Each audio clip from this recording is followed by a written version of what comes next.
اللہ ان ہڈیوں کو یا اس شہر کو موت کے بعد کیسے دوبارہ زندہ کرے گا؟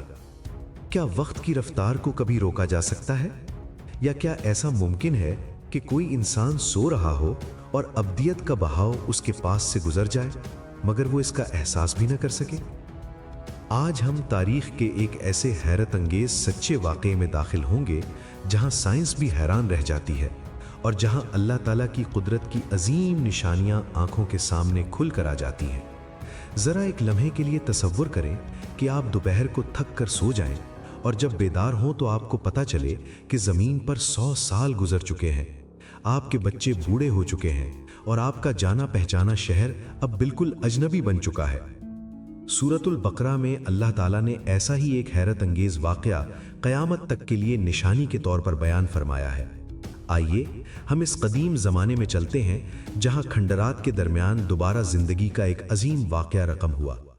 یہ واقعہ بہت زمانہ پہلے پیش آیا جب بنی اسرائیل کے عظیم نبی حضرت عزیر علیہ السلام ایک دن سفر پر نکلے۔ ان کے ساتھ صرف ایک وفادار گدھا تھا اور 2 ٹوکریاں تھیں، ایک ٹوکری میں انجیر تھی اور دوسری میں تازہ انگور۔ لمبے سفر کی تھکن اور دوپہر کی سخت گرمی نے انہیں تھکا دیا تھا اور پھر وہ ایک بستی سے گزرے جو مکمل طور پر تباہ ہو چکی تھی۔ ہر طرف خوفناک خاموشی تھی، کہیں بھی انسان کا نشان نہیں تھا۔ گھر ٹوٹ پھوٹ چکے تھے، چھتیں دیواروں پر گری ہوئی تھیں اور ہر طرف بکھری ہوئی ہڈیاں تھیں، بے شمار لوگوں کی ہڈیاں۔ وہ شہر جو کبھی زندگی سے بھرپور تھا آج ایک مردہ بستی بن چکا تھا اور حضرت عزیر کا دل غم سے بھر گیا۔ انہوں نے ایک ٹوٹی ہوئی دیوار کے سائے میں پناہ لی، گدھے کو قریب باندھ دیا اور انگوروں کا رس نکال کر اس میں خشک روٹی بھگو دی۔ روٹی کے نرم ہونے کا انتظار کرتے ہوئے وہ دیوار کے ساتھ ٹیک لگا کر لیٹ گئے۔ ان کی آنکھیں اس تباہی پر جمی ہوئی تھیں، ان ہزاروں ہڈیوں پر جو مٹی میں مل چکی تھیں۔ اور پھر ان کے دل میں ایک خیال آیا، ایک سوال، بس ایک سوال۔ اللہ ان ہڈیوں کو یا اس شہر کو موت کے بعد دوبارہ زندہ کیسے کرے گا؟ لیکن یاد رکھیے، یہ شک نہیں تھا، نہیں، یہ دیکھنے کی پیاس تھی۔ وہ اپنی آنکھوں سے دیکھنا چاہتے تھے کہ اللہ کی قدرت کیسے کام کرتی ہے۔ اور پھر پلک جھپکنے سے پہلے ہی اللہ کے حکم سے موت کی ٹھنڈی چھاؤں ان کے جسم پر اتر آئی۔ وہ سو گئے 100 سال کے لیے۔ ان کا جسم وہیں پڑا رہا، دیوار کے سائے میں۔ دھوپ آئی، بارش آئی، آندھیاں آئیں، مگر ان کے جسم پر ایک خراش تک نہ آئی۔ اور وقت گزرتا رہا، دن، مہینے، سال، 10 سال، 50 سال، 100 سال، پوری 1 صدی۔ پھر اللہ نے حکم دیا، ایک فرشتہ آیا اور حضرت عزیر کے جسم میں دوبارہ روح لوٹا دی گئی۔ سب سے پہلے دل حرکت میں آیا، پھر خون کی گردش شروع ہوئی اور پھر آنکھیں کھلی۔ وہ اٹھ کر بیٹھ گئے۔ ان کے جسم میں کوئی سستی نہیں تھی، نہ بڑھاپا تھا، نہ تھکن، جیسے ابھی ابھی دوپہر کی ایک معمولی نیند سے بیدار ہوئے ہوں۔ انہوں نے آسمان کی طرف دیکھا تو سورج ڈھل چکا تھا، شام کا وقت تھا۔ انہوں نے سوچا چند گھنٹے گزرے ہوں گے۔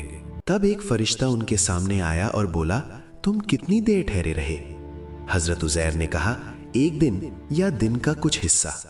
فرشتے نے کہا، نہیں، تم 100 سال ٹھہرے رہے۔ 100 سال؟ حضرت عزیر کے جسم میں حیرت کی لہر دوڑ گئی۔ پھر فرشتے نے کہا، اپنے کھانے کو دیکھو۔ انہوں نے پیالے کی طرف دیکھا تو انگور کا رس اب بھی تازہ تھا اور روٹی اب بھی نرم تھی، 100 سال کے بعد بھی۔ پھر فرشتے نے کہا، اپنے گدھے کو دیکھو۔ حضرت عزیر نے پیچھے مڑ کر دیکھا تو وہاں کوئی گدھا نہیں تھا، صرف کچھ بوسیدہ سفید ہڈیاں زمین پر بکھری ہوئی تھیں۔ اور پھر وہ منظر آیا جس کے لیے پوری دنیا رک گئی۔ اللہ کے حکم سے وہ ہڈیاں حرکت میں آ گئیں، ایک ہڈی دوسری سے جڑنے لگی کھڑکھڑاہٹ کی آواز کے ساتھ، اور پلک جھپکتے ہی ایک مکمل ڈھانچہ بن گیا۔ پھر اس ڈھانچے پر گوشت چڑھنے لگا، رگیں اور شریانیں پھیل گئیں، جلد آ گئی اور بال اگائے۔ چند ہی لمحوں میں مٹی کے ڈھیر سے ایک مکمل زندہ گدھا وجود میں آ گیا۔ پھر اللہ نے اس میں روح پھونکی اور گدھا زور سے چلایا، جیسے وہ سمجھ گیا ہو کہ قیامت کی گھڑی قریب ہے۔ حضرت عزیر نے اپنی آنکھوں سے دیکھا، ان کا دل کانپ اٹھا اور انہوں نے آسمان کی طرف دیکھ کر کہا، اب میں جان گیا، اللہ ہر چیز پر قدرت رکھنے والا ہے۔ انہوں نے سمجھ لیا کہ اللہ وقت سے بالا ہے، وہ چاہے تو ایک لمحے میں عدم کو وجود دے سکتا ہے اور چاہے تو وجود کو فنا کر سکتا ہے۔ اس گہری حقیقت کو دل میں سمیٹ کر وہ اپنے اگلے سفر کے لیے تیار ہو گئے، یعنی اپنی پہچانی ہوئی بستی کی طرف۔ حضرت عزیر علیہ السلام اپنے نئے زندہ گدھے پر سوار ہوئے اور اپنی بستی کی طرف چل دیے، لیکن جیسے ہی وہ شہر کے دروازے پر پہنچے تو رک گئے۔ یہ ان کا اپنا شہر نہیں تھا۔ گزشتہ 100 سالوں میں شہر کی سڑکیں، گھر اور ماحول مکمل طور پر بدل چکا تھا۔ وہ ادھر ادھر دیکھتے رہے لیکن انہیں کوئی بھی پہچانا ہوا چہرہ نظر نہ آیا۔ وہ اپنے ہی شہر میں بالکل اجنبی بن چکے تھے۔ انہیں اپنے گھر کا راستہ ڈھونڈنے میں کافی جدوجہد کرنی پڑی۔ آخرکار یادداشت کی مدد سے وہ ایک خستہ حال گھر کے سامنے پہنچے اور دروازہ کھٹکھٹایا۔ ایک انتہائی بوڑھی عورت باہر آئی۔ اس کا جسم بڑھاپے کے بوجھ سے جھک چکا تھا۔ وہ بینائی کھو چکی تھی اور فالج کی وجہ سے صحیح طرح حرکت بھی نہیں کر سکتی تھی۔ تاریخ کے مطابق اس وقت اس عورت کی عمر تقریباً 120 سال تھی۔ 100 سال پہلے جب حضرت عزیر علیہ السلام گھر سے نکلے تھے، اس وقت اس عورت کی عمر صرف 20 سال تھی اور وہ اس گھر کی ایک وفادار خادمہ تھی۔ حضرت عزیر علیہ السلام نے پوچھا، اے بوڑھی عورت، کیا تم بتا سکتی ہو کہ یہ عزیر کا گھر ہے؟ جب اس اجنبی کی زبان سے عزیر کا نام سنا تو بوڑھی عورت کانپ اٹھی۔ اس نے گہری آہ بھری اور روتے ہوئے کہا، ہاں، یہ عزیر کا گھر ہے، لیکن اب تو مدت گزر گئی ہے کہ کوئی ان کا نام بھی نہیں لیتا۔ لوگ انہیں بھول چکے ہیں۔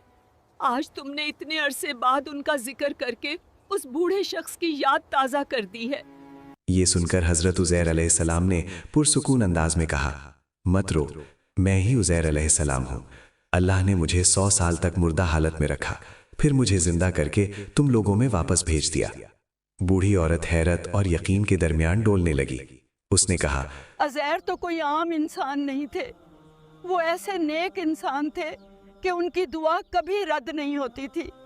اگر وہ کسی بیمار کے لیے دعا کرتے تو وہ صحت یاب ہو جاتا، اور اگر کسی مشکل کے وقت دعا کرتے تو مشکل دور ہو جاتی۔ اگر تم واقعی عزیر علیہ السلام ہو تو اللہ سے دعا کرو کہ میری بینائی واپس آ جائے اور میں تمہیں دیکھ سکوں۔ حضرت عزیر علیہ السلام نے اللہ کے دربار میں ہاتھ اٹھائے۔ انہوں نے دعا کی اور محبت سے اپنا ہاتھ اس عورت کی آنکھوں پر پھیرا۔ اللہ کے حکم سے پلک جھپکتے ہی اس کی آنکھوں کی تاریکی ختم ہو گئی اور اس کی بینائی واپس آ گئی۔ پھر انہوں نے اس کے فالج کے لیے دعا کی اور دیکھتے ہی دیکھتے اللہ کے حکم سے وہ عورت خود اپنے پاؤں پر کھڑی ہو گئی۔ اپنے سامنے کھڑے شخص کو دیکھ کر وہ زور سے چلائی، میں گواہی دیتی ہوں کہ آپ واقعی اللہ کے نبی حضرت عزیر علیہ السلام ہیں۔ اس کے بعد وہ بوڑھی عورت حضرت عزیر کو لے کر بنی اسرائیل کے ایک بڑے مجمع میں پہنچی۔ اس مجمع میں ایک انتہائی بوڑھا شخص بیٹھا تھا جس کی عمر اس وقت 118 سال تھی۔ وہ حضرت عزیر کا اپنا بیٹا تھا اور اس کے سامنے کھڑے تھے اس کے اپنے والد، جو 40 سال کے مضبوط نوجوان جیسے دکھائی دے رہے تھے۔ باپ عمر میں بیٹے سے بھی چھوٹا نظر آ رہا تھا۔ یہ دنیا کی تاریخ کا ایک ناقابل یقین منظر تھا۔ مجمع میں موجود لوگوں نے انہیں دیکھ کر شک کا اظہار کیا۔ انہوں نے کہا کہ اتنے عرصے بعد عزیر کا واپس آنا ناممکن ہے۔ پھر حضرت عزیر کے بیٹے آگے آئے اور کہا، میرے والد کے دونوں کندھوں کے درمیان ایک خاص سیاہ نشان یعنی تل تھا۔ انہوں نے دیکھا اور خوشی سے چلائے، یہ واقعی میرے والد ہیں، اس میں کوئی شک نہیں۔ لیکن عام لوگ پھر بھی مکمل طور پر یقین نہ کر سکے اور انہوں نے ایک مشکل شرط رکھی۔ انہوں نے کہا کہ ہم جانتے ہیں کہ بادشاہ بخت نصر کے حملے میں ہماری مقدس تورات کی تمام کاپیاں جل کر راکھ ہو گئیں۔ ہم میں سے صرف حضرت عزیر ہی تھے جنہیں پوری تورات زبانی یاد تھی۔ اگر آپ واقعی وہی ہیں تو ہمیں وہی گمشدہ تورات سنائیں۔ یہ ایک مشکل امتحان تھا، مگر جس کے ساتھ اللہ کی مدد ہو اسے کیا خوف ہو سکتا ہے۔ اللہ تعالیٰ نے حضرت عزیر کے دل میں نور ہدایت ڈال دیا۔ تورات کی ہر آیت ان کی یاد میں تازہ ہو گئی۔ انہوں نے بغیر کسی ہچکچاہٹ کے پوری تورات زبانی سنائی اور دوبارہ تحریر بھی کی۔ ان کے اس معجزاتی علم اور نشانی کو دیکھ کر تمام مجمع نے ایک زبان ہو کر کہا، یہی اللہ کے محبوب نبی ہیں جنہیں اللہ نے 100 سال بعد دوبارہ دنیا میں بھیجا ہے۔ اس طرح ایک قوم کا کھویا ہوا ایمان اور خطاب دوبارہ قائم ہو گیا۔ پیارے ناظرین، ہم نے تاریخ کے صفحات میں حضرت عزیر علیہ السلام کا یہ حیرت انگیز واقعہ سنا، جہاں اللہ کی لامحدود قدرت اور اس کے مضبوط حکم کی عظمت ظاہر ہوئی۔ مردوں کو زندہ کرنا اور وقت کو روک دینا ہمارے ایمان کو مضبوط کرتا ہے۔